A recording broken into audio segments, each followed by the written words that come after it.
Selamat datang dalam acara Diaspora TV Talk Show bersama saya Pendeta Martin Hareva.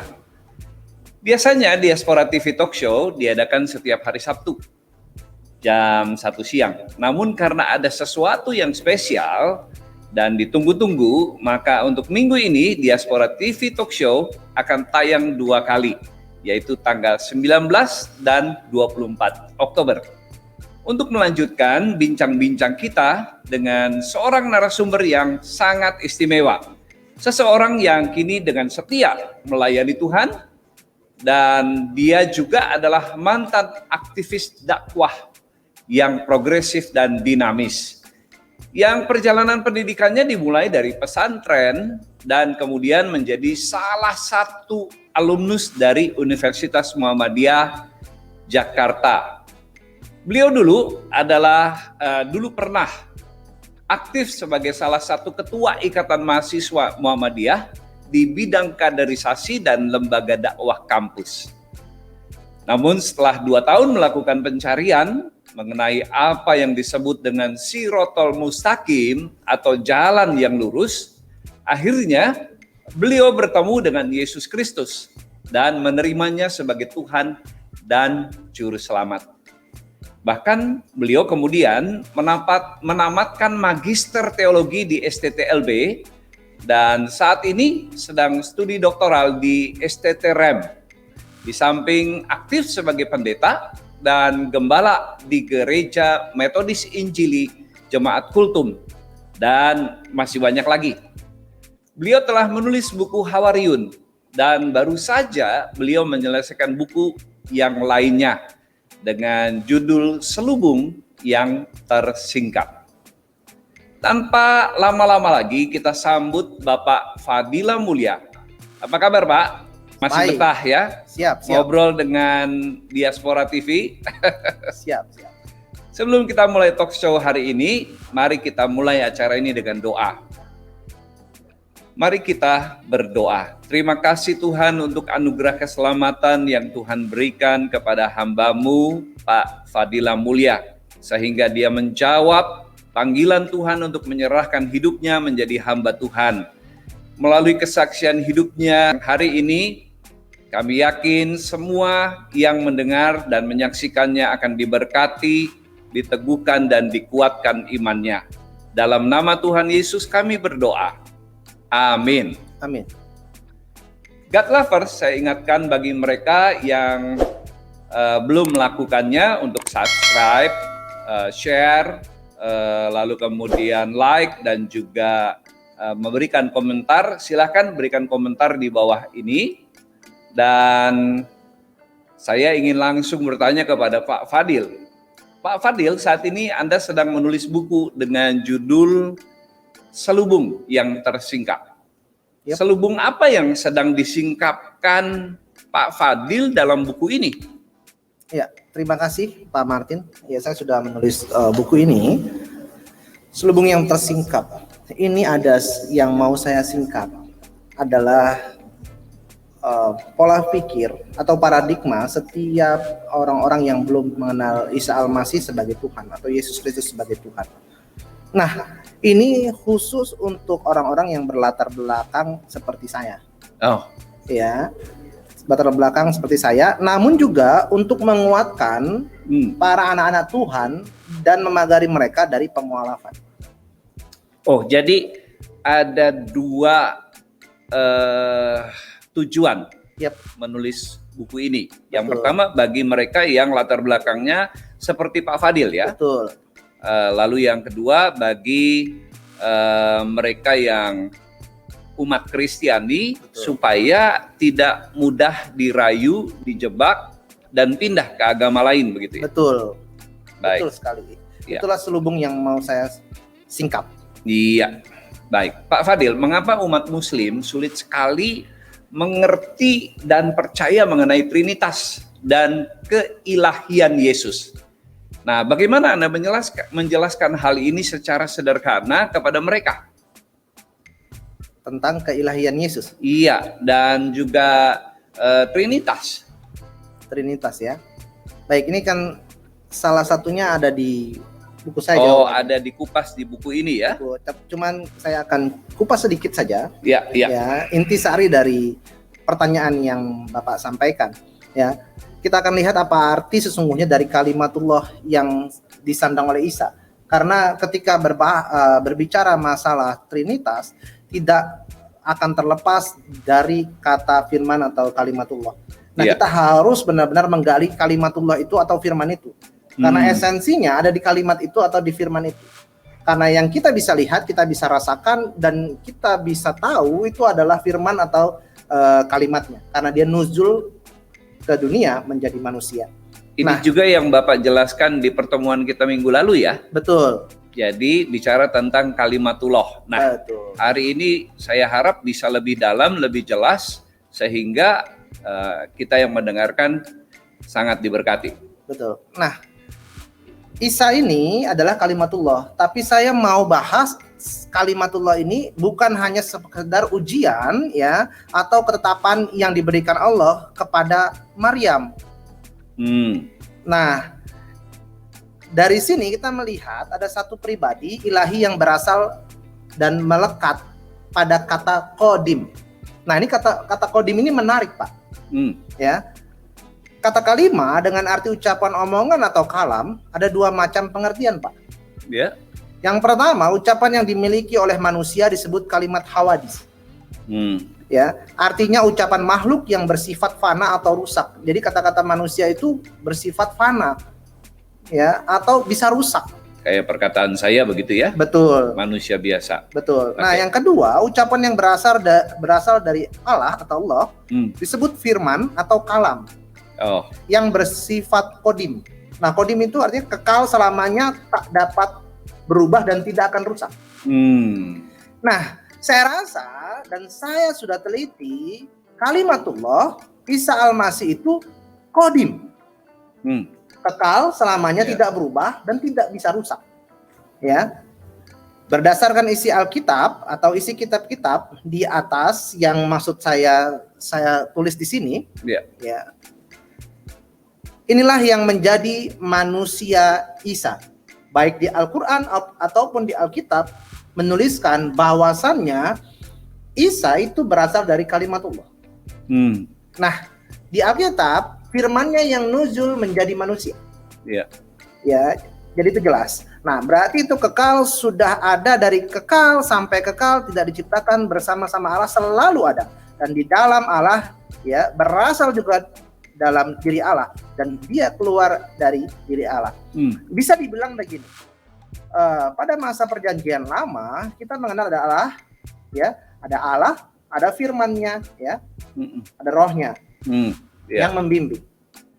Nah, di dalam perjanjian baru ada Allah, ada firman-Nya, ada yang namanya Roh-Nya. Permasalahannya, firman-Nya sekarang sudah berubah menjadi manusia. Nuzul menjadi manusia. Menjelma menjadi manusia. Nuzul menjelma menjadi manusia. Oleh karena itu, tidak lantas ketika saya berpikir, ini saya ya, yang berpikir bahwasannya masa Tuhannya orang Kristen baru ada ketika dilahirin Maryam. Ya kan, kalau saya menyatakan waktu itu Yesus Tuhannya orang Kristen, berarti Tuhannya orang Kristen baru ada ketika dilahirkan oleh Maryam. Padahal saya salah. Padahal yang benar adalah firman itu kekal, sudah ada sebelum Yesus lahir, sebelum Isa Al-Masih lahir. Cuman sebelum penciptaan malah. Betul, sudah ada. Nah, permasalahannya sekarang dia lahir, menjelma, nuzul menjadi manusia. Karena itu kalimatullah dan roh Allah tidak diciptakan, tetapi ada bersama-sama dengan Allah itu. Kalau diciptakan, maka Allah itu menjadi tidak punya kalimat, dong, Pak. Dan tidak punya roh sebelum penciptaan. Ya, lagi pula tidak perlu bagi Allah untuk menciptakan kalimatnya sendiri dan rohnya sendiri, bukan? Jadi begitupun rohullah, roh kudus, bahasa Ibrani-nya jelas, roh HaKodes, ya, roh sang kudus. Nah, yang kudus dan yang kalau udah bahasa udah kudus itu bukan, tidak lain, tidak mungkin, itu pasti Tuhan dan pasti berasal dari Tuhan. Nah, itu adalah roh Tuhan. Ya. Jadi saya mau menyatakan ketiganya adalah esa. Ya. Esa itu dalam pengertian tidak terbatas. Ya, jadi kalau orang bilang, ini Tritunggal, saya juga bilang, ya, tapi ini adalah keesaan, ya, ketidakterbatasan, ya, Tuhan kita tidak terbatas, jadi bisa firman-Nya bisa menjelma menjadi manusia, gitu Pak. Itulah bukti ketidakterbatasannya Tuhan. Betul. Firman yang menjadi manusia. Nah, sebenarnya itu juga inti dari tauhid, Pak. Inti dari tauhid. Dari tauhid. Atas ya keesaan Allah. Keesaan Allah, ya. Keesaan Allah yang sejati itu benar, yaitu ya tadi adanya Allah, adanya kalimatnya, adanya rohnya. Nggak mungkin ketiganya berpisah. Nah, inilah ketauhidan yang benar. Ya, jadi itu sebenarnya ketidakterbatasan Tuhan. Jadi inilah cara Pak Fadil menjelaskan kepada saudara-saudara Muslim tentang Trinitas dan keilahian Kristus itu ya. Ya, coba diperhatikan di surat 4 ayatnya 171. Di situ menyeratkan Isa itu ya utusan Allah, firman Allah, dan roh Allah. Ya. Untuk lebih jelas coba ya kita coba buka surat 4 ayat 171 ya. Iya. Surat 4 ayat 171.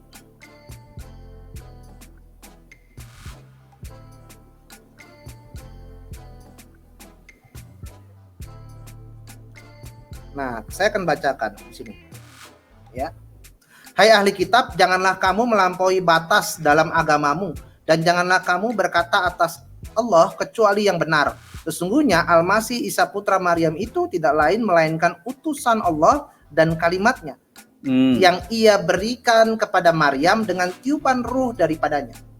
Jadi tiupan ruh daripadanya yaitu roh Allah.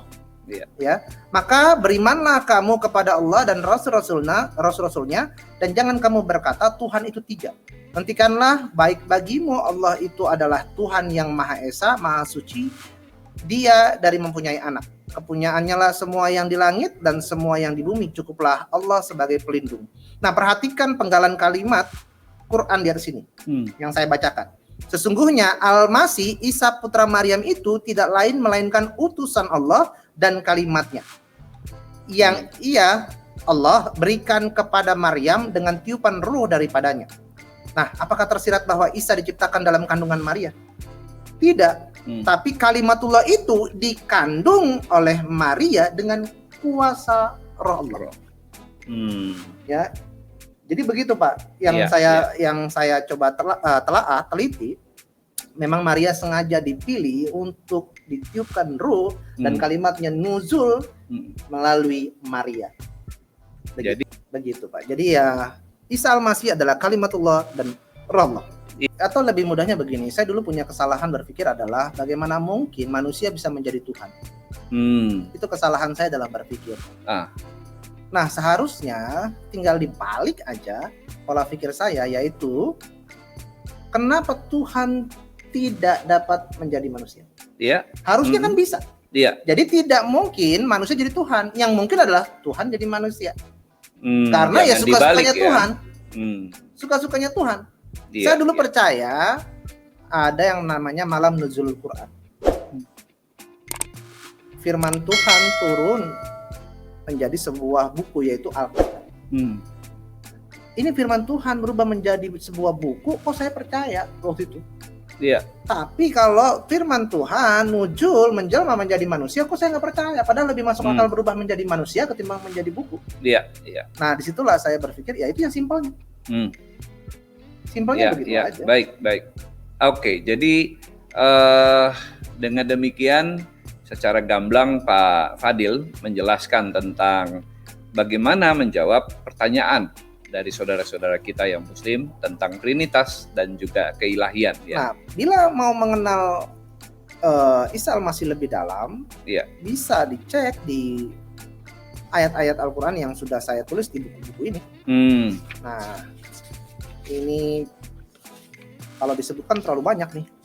Tapi untuk bocoran aja seberapa ayat ya. Misalkan di sini saya tulis mau mengetahui kelahirannya, ada di Al Imran ayat 3, kelahiran ayat Isa 45. Al-Masih. Ya. Ya. Lalu masalah Paskah. Ya. Ada di An-Nisa ayat 157. Lalu kenaikannya ke sorga An-Nisa 158. Datangan yang kedua kalinya An-Nisa 159. Ya. Mau apa coba contoh, Pak? Misalnya kematian dan kebangkitan ada? Ada kematian dan kebangkitannya. Ya. Di sini jelas tertulis semuanya, ya. Ada di Al Imran 355. Oh. Ya. Jadi Al Imran itu nama suratnya, ya, nomor suratnya 355. Nah, ya. Pak, di buku Selubung yang Tersingkap ini Anda menyebutkan adanya kekeliruan sejarah ketika dikatakan Ibrahim dan Ismail lah yang membangun Ka'bah. Di mana itu, Pak? Maksud dari kekeliruan ini? Ini juga cukup menarik. Ini khususnya ada di buku saya di halaman 17 sampai 19. Ya. Itu menarik sekali nih.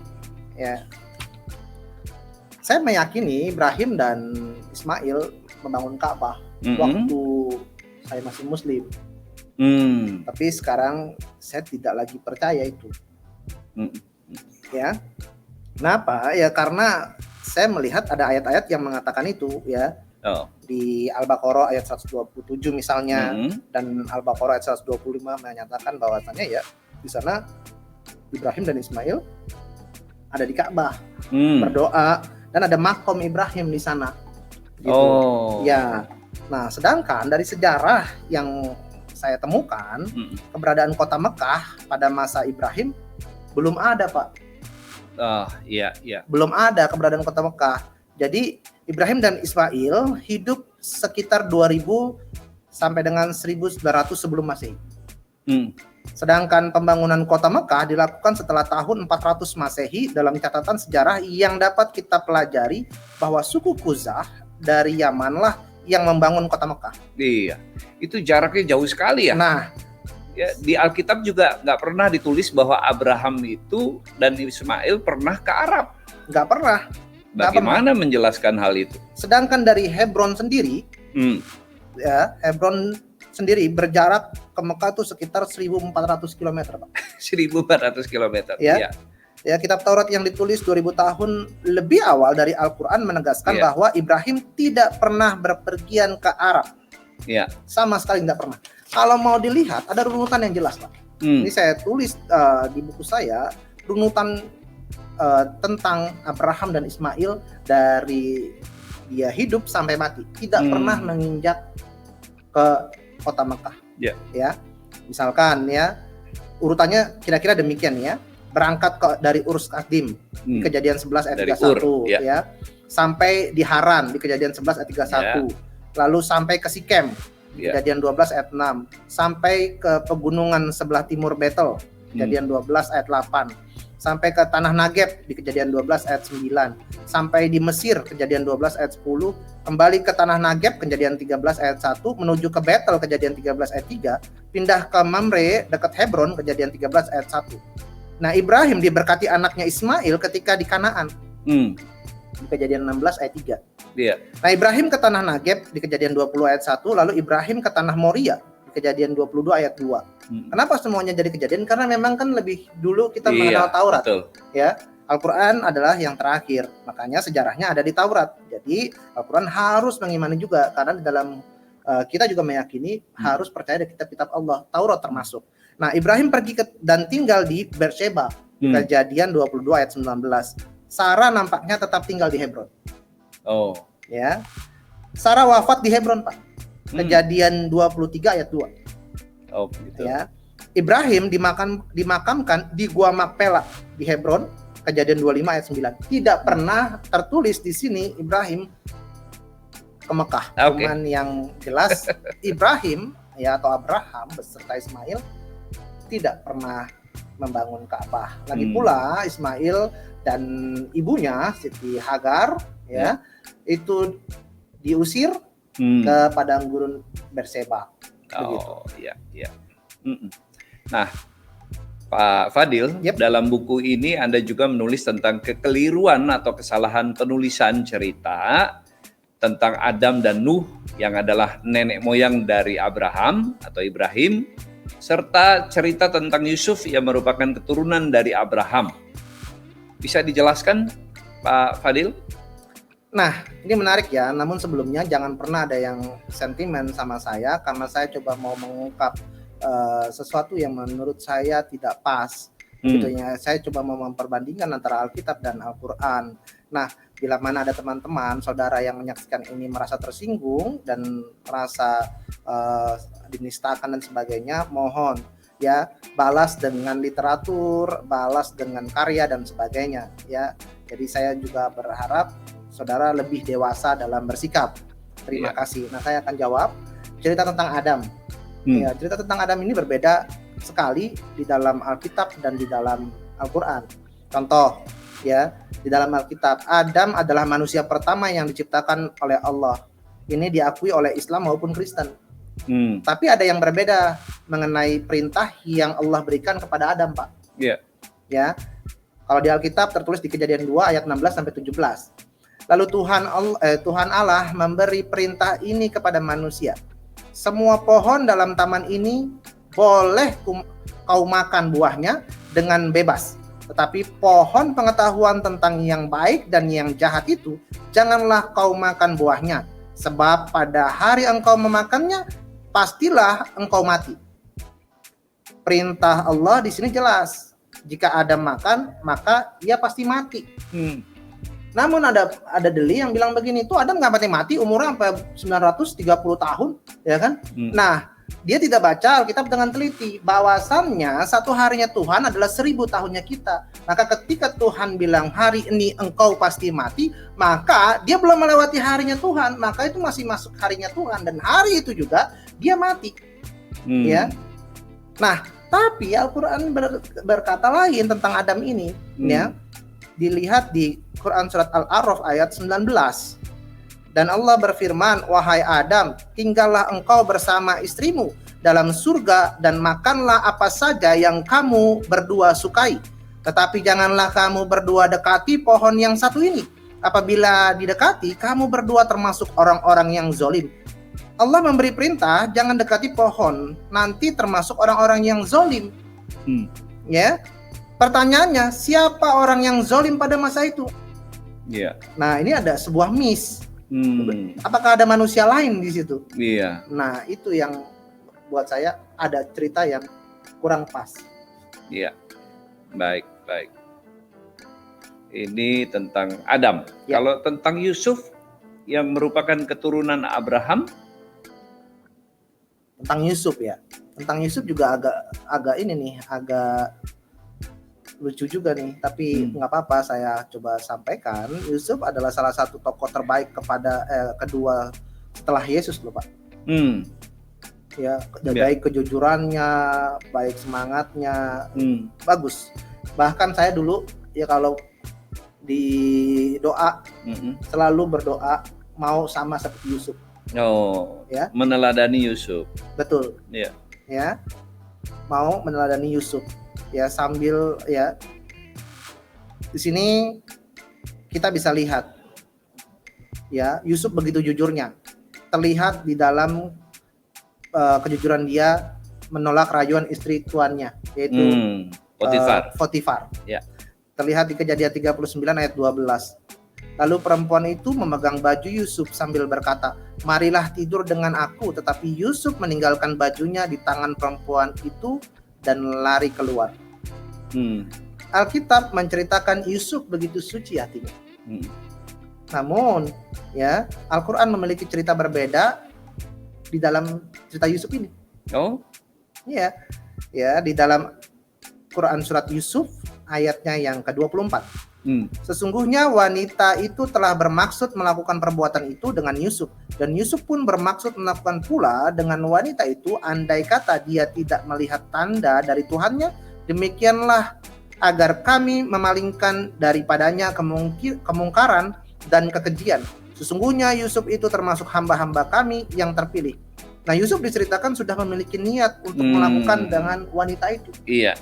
Padahal Yusuf itu, jadi istilahnya mau sama mau nih sebenarnya betul, ya. kalau tidak melihat tanda dari Tuhan, Yusuf akan melakukan itu. Tapi di Al-Quran di sini tertulis jelas kalau tidak melihat tanda dari Tuhan itu, ya dia akan melakukan. Ya. Karena dia melihat jadi tidak melakukan. Nah, jadi ada niatnya. Betul. Untuk membalas, memberi respon yang sepadan begitu ya. Betul.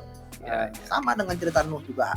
Oh begitu. Iya, kalau di dalam Alkitab di Kejadian 7 ayat 13 dan 8 ayat 18, pada hari itu juga masuklah Nuh serta Sem, Ham dan Yafet, anak-anak Nuh dan istri Nuh dan ketiga istri anak-anaknya bersama-sama dengan dia ke dalam bahtera itu. Lalu keluarlah Nuh bersama-sama dengan anak-anaknya dan istrinya dan istri anak-anaknya. Maksudnya saya mau mengatakan dalam Alkitab semuanya selamat. Ya. Tapi dalam Al-Quran ada anak yang tidak selamat. Oh begitu. Iya. Coba dilihat di Quran surat Hud ayat 42-43, dia anaknya menjawab, aku akan mencari perlindungan ke gunung yang dapat menghindarkan aku dari air bah. Atau Nuh berkata, tidak ada yang melindungi dari siksaan Allah pada hari ini selain Allah yang Maha Penyayang, dan gelombang menjadi penghalang antara keduanya, yaitu antara Nuh dengan anaknya. Maka dia anak itu termasuk orang yang ditenggelamkan. Berarti anak Nuh tenggelam.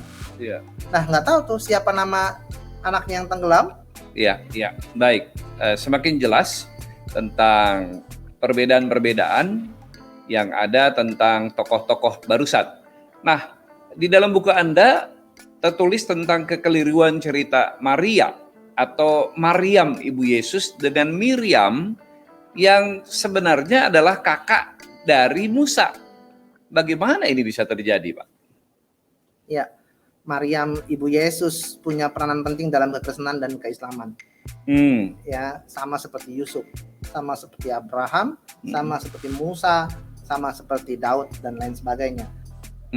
Ya, mengira Maryam adalah saudara Musa. Penguatnya di mana? Penguatnya di surat Maryam ayatnya yang ke-28. Ya, wahai saudara perempuan Harun, yaitu Maryam, ayahmu bukan seorang yang buruk perangai dan ibumu bukan seorang perempuan pezina. Nah, sedangkan saudara perempuan Harun adalah Miriam bukan Maryam. Ya, bisa dilihat di Keluaran 15 ayatnya yang ke-20. Lalu Miriam, nabiah itu saudara perempuan Harun. Nah, jelas di sini. Ya, di Keluaran 15 ayat 20 menyatakan, lalu Maryam, nabiah itu saudara perempuan Harun, mengambil rebana di tangannya, dan tampillah semua perempuan mengikutinya, memukul rebana serta menari-nari. Sudah jelas di sini Miriam adalah saudara Harun, sedangkan Maryam bukan saudara Harun. Iya. Nah, Pak Fadil, kita sering dengar penyebutan kafir terhadap orang Kristen oleh sebagian dari umat Muslim. Nah, kenapa ini bisa terjadi? Dan bagaimana pendapat Anda tentang hal ini? Ya, sebutan kafir buat saya, orang Islam atau saya dulu menyebut orang non-Muslim kafir itu sudah biasa, Pak. Oh, sudah biasa. Ya, dalam literatur, di dalam tulisan dari Musni Syahid Tamim Al-Ihsan Al-Barakati, ya, At-Ta'rifat Al-Faqiyah halaman 183, ya, berkata demikian. Orang kafir adalah orang yang mendustakan, tidak beriman kepada Nabi Muhammad SAW mengenai apa-apa yang secara pasti termasuk agama Islam. Ya, takzib an-Nabi SAW, ya. Nauzubillahi min jamin ad-din bid-darurah, ya. Jadi mengatakan sesuatu orang yang tidak mengimani Nabi, ya, dan keislaman itu disebut kafir. Maka biasa-biasa aja. Oh, gitu. Namun yang saya mau sampaikan, bagaimana kita dibilang kafir pengikut Isa sedangkan Al-Quran mengatakan kita di atas orang kafir. Hmm. Kita di atas orang kafir. Ya, coba ya kita buka 355 ya. Iya. Nah, di sini saya coba buka.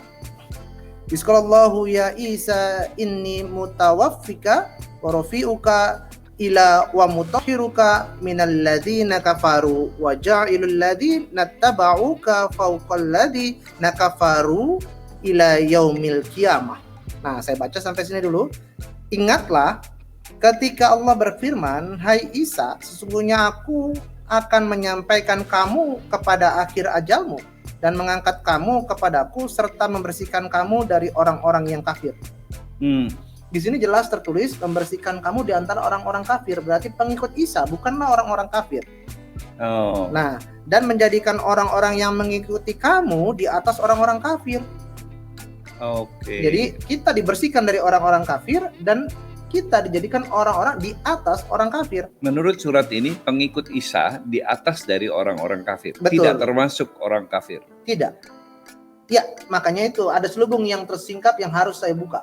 Oh, Ya. Padahal jelas di sini tertulisnya, ya, dan menjadikan orang-orang yang mengikuti kamu itu adalah Isa ya, di atas orang-orang yang kafir hingga hari kiamat. Nah, kiamat sudah terjadi belum? Belum. Belum, berarti ayat ini masih berlaku. Iya. Nah, mengapa orang-orang di luar kekristenan menyebut pengikut Isa ini adalah orang kafir? Ini nggak masuk akal karena Al-Quran sendiri mengatakan pengikut Isa dibersihkan dari orang kafir dan pengikut Isa di atas orang-orang kafir. Sekitar tahun 2010 sampai 2014, Anda pergi ke Kalimantan untuk bekerja sambil pelayanan. Lalu Anda kembali bekerja di Jakarta pada tahun 2014. Nah, pada tahun itu Anda berjumpa dengan Pak Junaidi Salat. Betul. Betul ya, Pak ya? Betul. Ya. Sekarang ini Pak Junaidi sudah ada bersama dengan kita. Shalom. Salam Be. Pak Junaidi. Ya, di shalom. rumah. Puji Tuhan. Iya, habis nikahin anak rohani nih yang dibuang sama keluarga. Kayak Fadil. Oh. Ya, Habis saya pelayanan rupanya ya. iya, saya gitu. Nikahinnya di Cibinong tempat Pak Rusli. Oh, baru dari Cibinong ada pemberkatan nikah ya, Pak ya. Berkatan nikah. Baik. Salam Be. Salam. Gimana? Ya, tadinya Fadila ini ketemu saya di Kelapa Gading ya, di gereja. Yap. Saya lagi khotbah.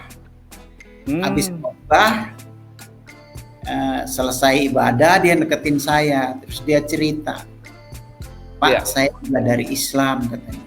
Oh gitu. Oh gitu. Saya kalau khotbah kan biasa lah.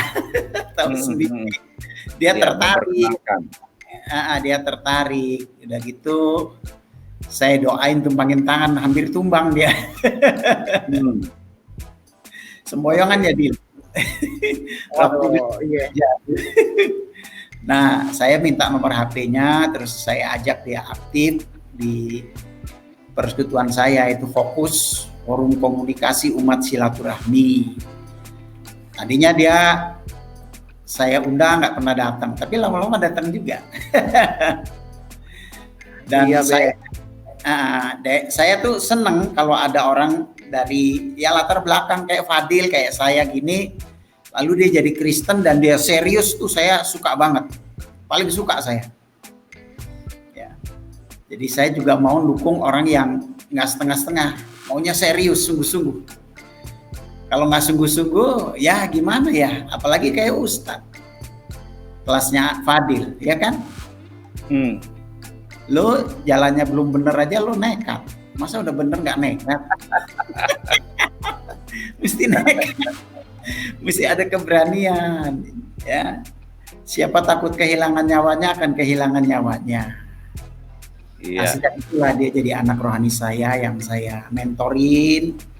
Ya puji Tuhan, semakin maju saya senang ya. Pak Rusli juga semakin maju saya senang. Banyak sih yang saya dorong sedemikian rupa. Karena memang saya sangat suka sama orang yang latar belakangnya sama saya, lalu dipilih Tuhan, lalu dia aktif gitu. Dia sungguh-sungguh serius. Bukan hanya belajar firman, tapi juga belajar melakukan firman itu susah. Kalau cuma pengetahuan sih gampang lah. Iya, Ya. iya. Tapi melaksanakan dalam kehidupan sehari-hari itu bukan hal yang mudah. Tantangannya berat. Yang paling susah itu adalah melawan daging. Itu paling susah. Dan saya lihat Fadil, puji Tuhan lah. Udah oke punya. Mudah-mudahan yang lain ngikut deh, ya. Pak Jun, Ya, apa pesan Bapak buat Pak Fadila Mulya yang sekarang sedang giat melayani dan juga menulis beberapa buku? ya. Pesan-pesan Bapak buat Pak Fadil apa, Pak? Ya, artinya gini, apapun yang Tuhan berikan kepada kita, semampu yang kita bisa lakukan ya lakukanlah untuk Tuhan, gitu. Kalau kita punya karunia untuk tulis buku, tulislah buku. Kalau kita punya karunia bermain musik, main musik yang baik. Gitu. Kalau kita punya karunia memimpin pujian, lakukan dengan baik, belajar sungguh-sungguh. Itu. Nah, untuk Fadil ya nanti lama-lama juga dia ketemu relnya. Gak gampang loh dapat rel itu. Iya. Ya, ikutin kata Tuhan. Begini, Dil. Kalau saya sih dulu pernah belajar tentang dua teologia. Satu teologia monyet, satu teologia kucing. Nah, Wah, saya bilang gitu. Monyet itu lihat anaknya. Waktu induknya lompat dari pohon ke pohon, dia berusaha pegang erat-erat dan itu bisa jatuh. Karena dia pasti lemes, lama-lama capek.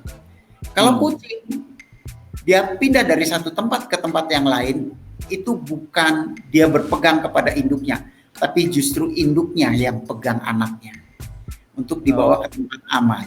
Gitu. Jadi kalau dari kita sendiri kita nggak mampu. Biar Tuhan yang pegang kita, yang bawa kita sesuai dengan rel yang Dia akan taruhkan. Kalau relnya udah dapat, udah paling mantep deh. iya. Iya.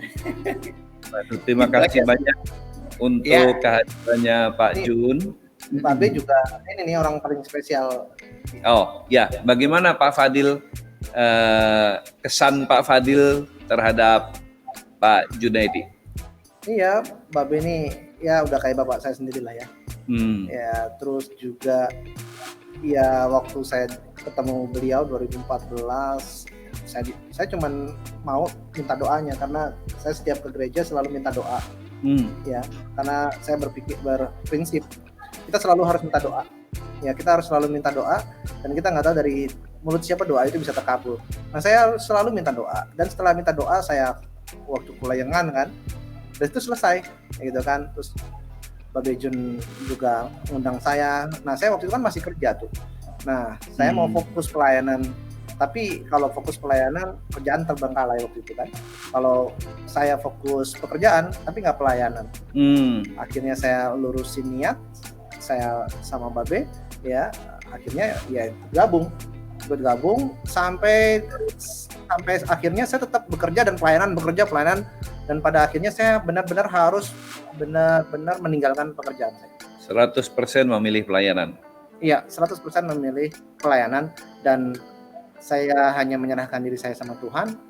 Dan ketika saya mau ngelamarin anak orang juga itu bingung tuh. Ya, bingung. Babe yang turun tangan. Oh, jadi ini jadi orang tua juga nih waktu pernikahan. Betul. Ya? Yang lamarin, dia yang nikahin gitu. Jadi semuanya ya Babe juga yang turun tangan. Makanya spesial banget. Begitu. Wow, luar biasa.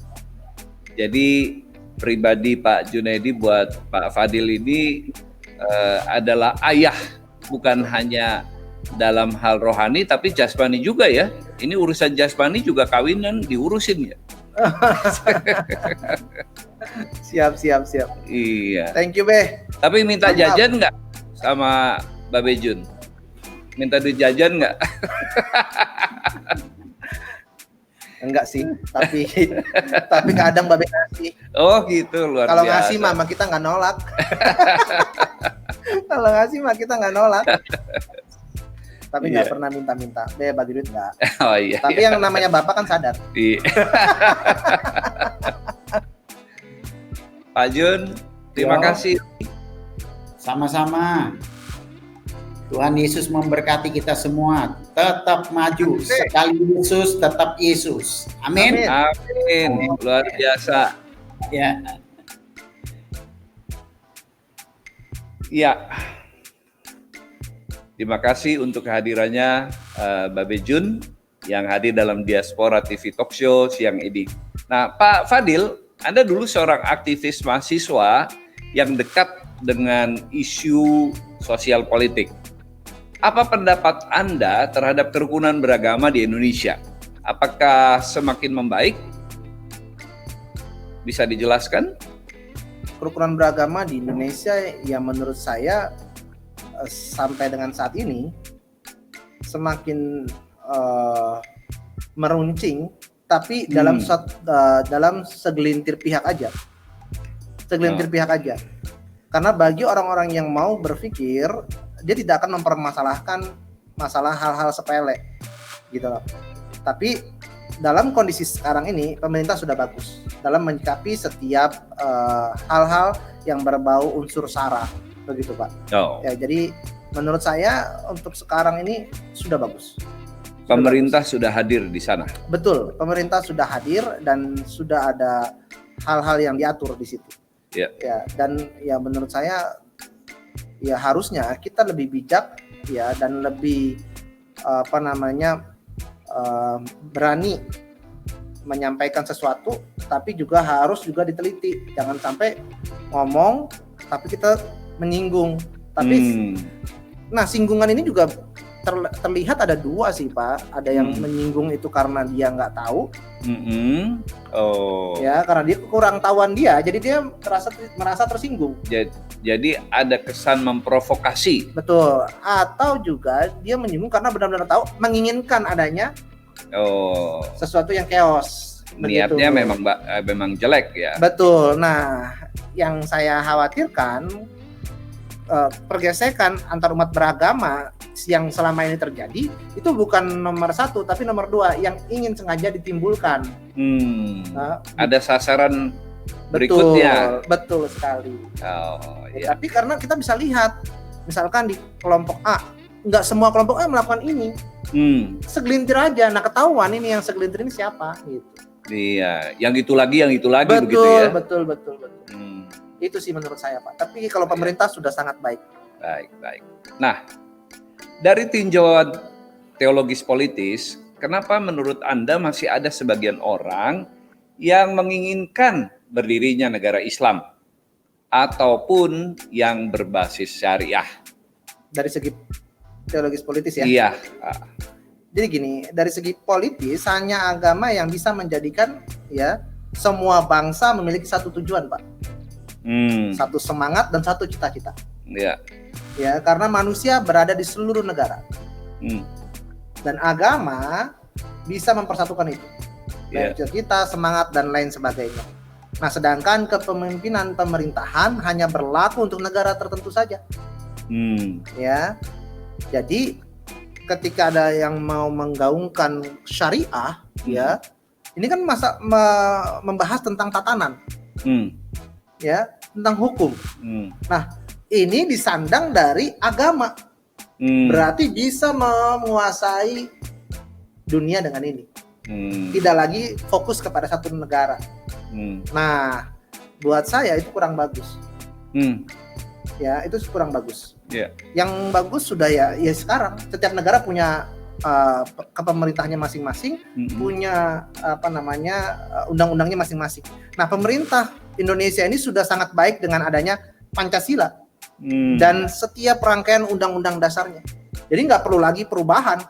dan bisa mengakomodir semua agama sebenarnya Bisa. dalam hidup kebersamaan. Betul, lihat bunyi bunyi Pancasila 1 sampai 5. Ketuhanan yang Maha Esa, kemanusiaan yang adil dan beradab, persatuan Indonesia, kerakyatan yang dipimpin oleh hikmat kebijaksanaan dalam permusyawaratan perwakilan, dan keadilan sosial bagi seluruh rakyat Indonesia. Itu sudah nyangkup semuanya. Ya, buat apa lagi mendirikan negara syariah yang akan merusak Pancasila dan menjadikan kebinekaan tidak ada lagi. Ya, negara kita sudah baik dalam mengatur semua kepentingan agama. Contoh, saya ambil dalam ajaran Islam, karena saya dulu beragama Islam. Ya, kenapa saya ambil dalam agama saya yang dulu? Karena di ajaran agama-agama lain tidak ada ajaran agama yang mau menegakkan syariah, tetapi ajaran agama saya dulu mau menegakkan syariah. Ya, saya ambil contoh, ya kan, rukun Islam ada 5 dan 5-5-nya sudah dikoordinir oleh pemerintah.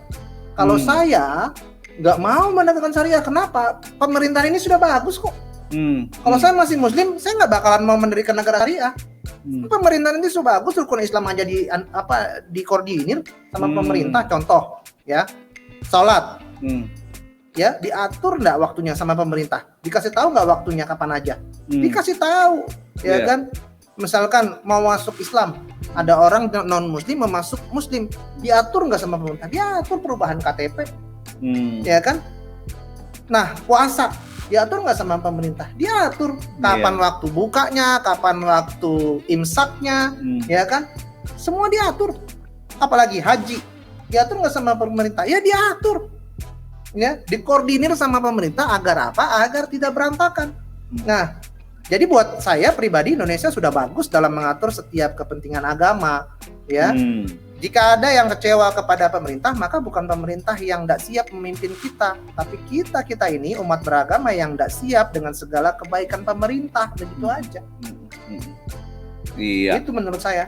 Baik, terima kasih Pak Fadil. Sama-sama Pak Martin. God Lovers, tidak terasa kita telah sampai di penghujung diskusi ini. Pak Fadil, sebagai pertanyaan yang penutup, apa pesan Anda kepada God Lover yang sedang menyaksikan acara ini? Yang sedang menyaksikan acara ini, tentunya saya sudah launching buku Selubung yang Tersingkap ini. Ya. Ya, fokusnya untuk membuka selubung yang membutakan kita semua, dalam arti juga mengawal iman kekristenan saudara. Maka saudara bisa pesan ini mungkin ada linknya nanti ya? Iya, ada di nomor handphone yang bisa dihubungi. Betul, nanti langsung saja ke Diaspora TV ya. Dan bagi saudara semua yang benar-benar mau tahu tentang keislaman atau juga kekristenan, buku ini sungguh baik dan sangat baik untuk saudara baca. Terima kasih. Iya, inilah pesan terakhir dari Pak Fadil mengenai bukunya yang Selubung yang Tersingkap. Baik, God Lovers, sangat menarik perbincangan kita dengan Pak Fadila Mulya. Sayang, kita harus sudahi dulu bincang-bincang kita, tapi kita masih akan jumpa lagi dengan Pak Fadil pada hari Sabtu 24 Oktober jam 1 siang. Terima kasih kepada Pak Fadila Mulya yang sudah berkenan hadir. Kita akan melanjutkan diskusi kita pada hari Sabtu depan. Terima kasih kepada God Lovers yang setia menonton Diaspora TV. Semoga tayangan ini bermanfaat bagi Anda semua. Jangan lupa like, subscribe, share, dan komen ya. Sampai jumpa. Tuhan Yesus memberkati.